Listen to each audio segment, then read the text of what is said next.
mamatay. Ako ay Ilocano hanggang sa mamatay. Ako ay Ilocano hanggang sa mamatay. Ilocano ako hanggang ako ay mamatay. Ilocano ako at iyan ang totoo. Papatunayan ko ito gamit ang aking dugong. Dumadaloy, nananalaytay sa aking katawan. At ito'y papatunayan sa buong sambayanan. SIK ang aking grupo na sinalihan. At ito'y binuo na magandang samahan. Ito ay isang grupo na hindi fraternity, dahil kami ay tumutulong sa buong community. Ito ay itinatag ni Amang Roger Wanasin na aming iginagalang sa isip at ang dami. Kami ang Ilocano kailanman di babagsak, dahil ang aming bisig at kamay ay hawak-hawak. Sama-sama sa lahat ng suliranin, di kami maghiwalay kahit anong gawin. Agbyag kami nga SI, agbyag ni SI.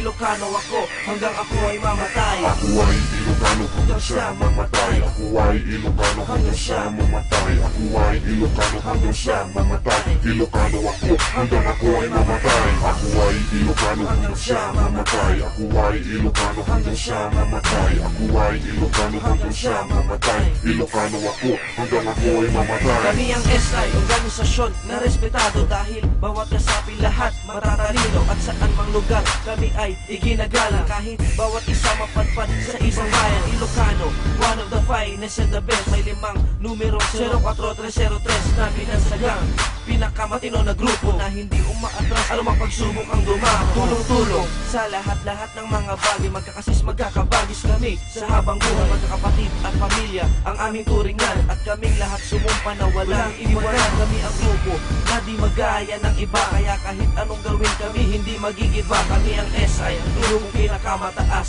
magsisilbing Ilocano hanggang sa pagwawakas. Ako ay Ilocano hanggang sa mamatay. Ako ay Ilocano hanggang sa mamatay. Ako ay Ilocano hanggang sa mamatay. Ilocano ako hanggang ako ay mamatay. Ako ay Ilocano hanggang sa mamatay. Ako ay Ilocano hanggang sa mamatay. Ako ay Ilocano hanggang sa mamatay. Ilocano ako hanggang ako ay mamatay.